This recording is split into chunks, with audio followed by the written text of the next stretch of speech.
Assalamualaikum warahmatullahi wabarakatuh. Perkenalkan, kami dari kelompok 2 akan menyampaikan tentang perkembangan kemajuan iptek terhadap Negara Kesatuan Republik Indonesia.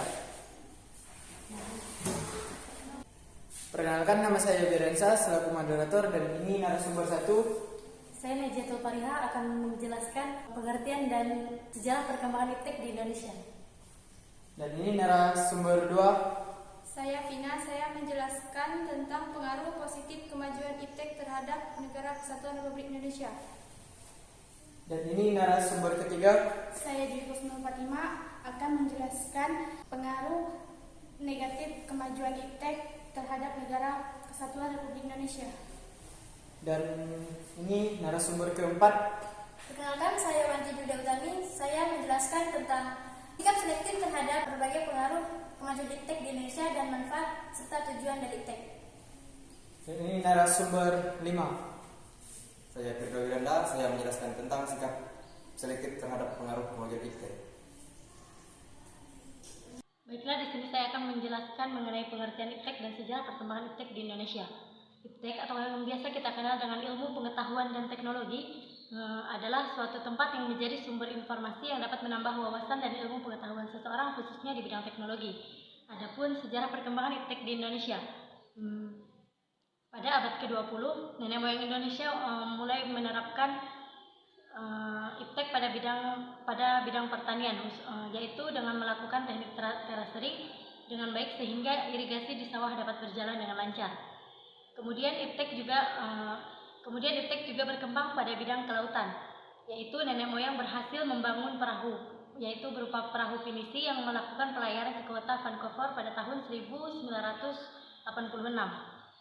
Tidak hanya itu, iptek juga berkembang pada bidang busana, yaitu rakyat Indonesia mulai mengenal teknik membatik dan menenun, sehingga membatik dan menenun tersebut menjadi ciri khas dari bangsa Indonesia. Selanjutnya, iptek juga berkembang pada bidang lainnya seperti bidang arsitektur, yaitu berupa rumah adat dengan candi-candi megah. Contohnya Candi Borobudur dan Candi Prambanan. Pada abad ke-20 dan setelahnya, iptek dipengaruhi pada zaman kolonial. Kemudian iptek juga masuk ke dunia pendidikan, yang mana mereka mengadopsi pendidikan pada zaman kolonial. Kemudian pada tanggal 23 Agustus 1967, pemerintah mulai mendirikan lembaga ilmu pengetahuan atau yang biasa disebut dengan LIPI. Pemerintah juga mendirikan lembaga-lembaga lain yang bertujuan untuk mengembangkan iptek secara lebih spesifik lagi. Dan kemudian iptek juga berkembang pada bidang komunikasi, yaitu pemerintah membeli satelit berupa sistem komunikasi satelit Palapa Indonesia atau biasa yang disingkat dengan SKSD Palapa pada tahun 1975. Yang kemudian radio dan televisi mengalami perkembangan yang sangat pesat, yang pada akhirnya ditemukan penemuan yang sangat luar biasa dari Dr. Andes Profesor Baharudin Yusuf Habibie, yaitu perkembangan teknologi pesawat terbang di bawah naungan PT Dirgantara Indonesia. Pengaruh positif kemajuan iptek terhadap Negara Kesatuan Republik Indonesia. A. Dalam bidang ekonomi, memiliki beberapa contoh. 1. Pertumbuhan ekonomi yang semakin tinggi. 2. Produktivitas daya industri yang semakin meningkat. 3. Terjadinya industrialisasi di beberapa daerah yang memiliki sumber daya alam sehingga menciptakan lapangan kerja. B. Dalam bidang sosial dan budaya, memiliki beberapa contoh. 1. Semakin mudahnya dalam melakukan komunikasi antar daerah. 2. Gaya hidup yang semakin berubah dari zaman ke zaman mengikuti teknologi. Yang ketiga, membuat terbukanya demokrasi masyarakat. C. Dalam bidang pendidikan, memiliki beberapa contoh. 1. Mempermudah proses pembelajaran jarak jauh. Yang kedua, munculnya metode-metode baru yang mempermudah dalam proses pembelajaran. Yang ketiga, mudahnya mendapatkan informasi dari luar sehingga mempermudah dalam proses pembelajaran. D. Dalam bidang politik, meningkatkan hubungan diplomatik antar negara. 2. Memperkuat hubungan kerjasama antar daerah. Yang ketiga, tersampainya informasi dan berita tentang politik dengan cepat. Yang kami menyampaikan pengaruh negatif kemajuan iptek terhadap negara kesatuan Republik Indonesia, yaitu terdapat di beberapa bidang. Yang pertama adalah bidang ekonomi. Terdapat beberapa contoh di bidang tersebut. Yang pertama adalah perekonomian negara kita cepat atau lambat akan dikuasai oleh pihak asing atau oleh negara asing. Kemudian Indonesia akan dibanjiri oleh barang-barang impor dari luar negeri. Selanjutnya, terjadinya pengangguran terhadap tenaga kerja yang tidak mempunyai konsumtif atau keahlian dalam suatu bidang yang diinginkan. Selanjutnya, di bidang sosial budaya. Di bidang sosial budaya terdapat beberapa contoh. Yang pertama, masyarakat cenderung bersifat individualisme. Selanjutnya, memudarnya nilai-nilai asli bangsa. Dan yang terakhir, meningkatnya sikap konsumtif atau sikap gaya hidup yang berlebihan. Selanjutnya di bidang pendidikan. Di bidang pendidikan terdapat beberapa contoh. Yang pertama, kemerosotan moral terhadap di bidang pendidikan. Di bidang pendidikan terdapat beberapa contoh. Yang pertama yaitu kemerosotan moral di dalam kalangan masyarakat, terutama di remaja atau di kalangan pelajar. Selanjutnya, menurunnya prestasi dan mengurangnya jam untuk belajar. Dan yang terakhir, penyalahgunaan teknologi. Misalnya, penyalahgunaan pengetahuan yang digunakan untuk melakukan hal kriminal adalah hal yang tidak dibenarkan.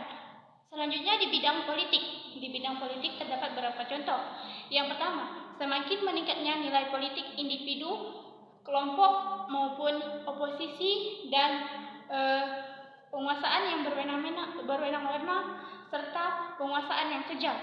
Kedua, negara tidak lagi dianggap menjadi bidang politik. Terdapat beberapa contoh, yaitu yang pertama, semakin meningkatnya nilai politik individu, kelompok maupun oposisi, serta penguasaan yang kejam ataupun yang sewenang-wenang terhadap rakyatnya.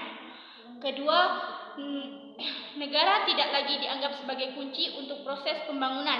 Yang ketiga, membuat stabilitas politik nasional terganggu. Baik, mungkin itu saja.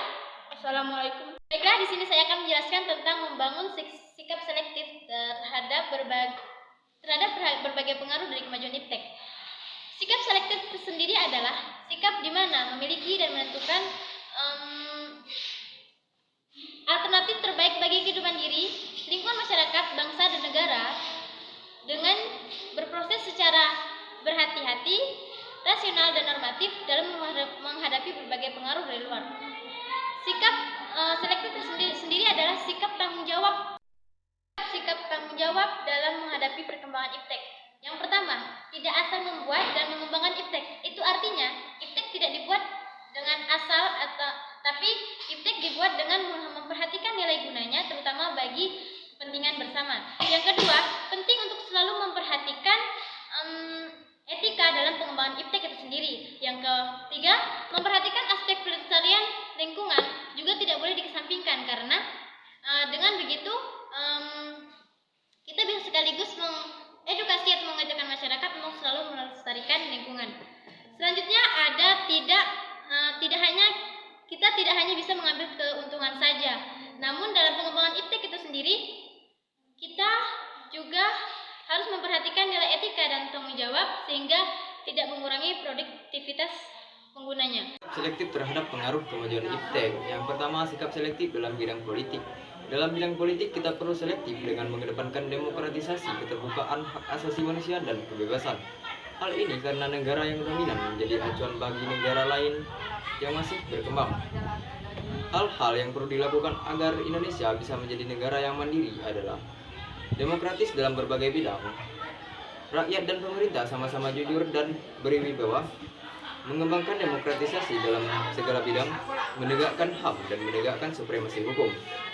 Yang kedua, sikap selektif dalam bidang ekonomi. Pada abad ke-20, globalisasi ekonomi lebih dikendalikan oleh negara-negara maju dan negara berkembang mendapatkan dampaknya. Hal ini membuat negara maju semakin maju dan negara berkembang hanya mendapatkan sedikit manfaat. Indonesia menerapkan sistem ekonomi kerakyatan dan memperkuat kemandirian. Agar hal itu bisa terwujud, maka kita perlu mewujudkan hal-hal sebagai berikut. Memperkuat produksi sehingga bisa memperkuat perekonomian rakyat. Indonesia memiliki banyak tanah pertanian sehingga menjadikan hal tersebut sebagai prioritas utama. Membuat perekonomian yang berorientasi pada kesejahteraan rakyat, enggak menggantungkan diri kepada badan-badan multilateral seperti Bank Dunia, WTO, dan IMF. Yang ketiga, sikap selektif dalam bidang sosial budaya. Dalam bidang sosial budaya, kemajuan iptek mempengaruhi perilaku masyarakat seperti fashion, informasi, dan media sosial. Ada beberapa pengaruh gaya hidup yang merupakan pengaruh negatif dari kemajuan iptek, sehingga kita perlu membatasi diri dengan nilai-nilai Pancasila. Agar hal tersebut bersifat positif dan bisa diserap dalam budaya kehidupan kita sehari-hari, kita perlu mengusahakan perubahan nilai dan perilaku, yaitu terbuka terhadap inovasi dan perubahan, berorientasi pada masa depan, dan bisa memanfaatkan kegunaan iptek, menghargai dan menghormati hak-hak asasi manusia. Selanjutnya di sini saya akan menjelaskan tentang manfaat dan tujuan iptek. Manfaat iptek adalah memberikan kesempatan kepada manusia untuk mengejar masalah sosial seperti etika, estetika, pendidikan, dan memperbaiki kondisi manusia itu sendiri. Yang kedua, mempermudah komunikasi. Waktu yang digunakan lebih efisien dapat membantu masyarakat dalam mengembangkan sumber energi baru sehingga membantu masyarakat dalam melangsungkan hidup manusia itu sendiri. Selanjutnya ada mengurangi pemakaian bahan alami yang sudah langka, sumber daya yang ada di alam lebih digunakan dengan optimal. Terus banyak industri yang dibuka dan perusahaan-perusahaan baru sehingga memunculkan lowongan pekerjaan. Tujuan dari iptek ada: 1. Untuk menambah informasi, menambah pengetahuan manusia, dan membantu mempermudah pekerjaan dan aktivitas manusia itu sendiri. Yang kedua, untuk meningkatkan daya saing masyarakat, bangsa dan negara, kemandirian bangsa, mempercepat tercapainya tujuan bangsa, dan mencapai kesejahteraan masyarakat. Dan yang terakhir, bukti dari adanya iptek adalah adanya telepon, laptop, televisi, mobil, motor, dan lain sebagainya. Terima kasih. Di sini saya akan menyampaikan kesimpulan dari materi yang telah teman-teman saya bacakan. Kesimpulannya, perkembangan ilmu pengetahuan dan teknologi sangat berpengaruh bagi seluruh lapisan masyarakat dalam bersosialisasi dan berinteraksi, baik secara langsung maupun dengan perantara melalui alat portable atau yang bisa kita sebut dengan handphone, dengan melalui jaringan seluler maupun internet. Pengaruh kemajuan iptek terhadap NKRI cukup besar dalam kehidupan sehari-hari. Berkembangnya ilmu pengetahuan dan teknologi menyebabkan dampak positif dan dampak negatif. Dampak positifnya adalah kemudahan untuk mendapatkan informasi dan berkomunikasi secara jauh. Dampak negatifnya adalah maraknya kasus penipuan dan hoak yang terjadi di kalangan masyarakat.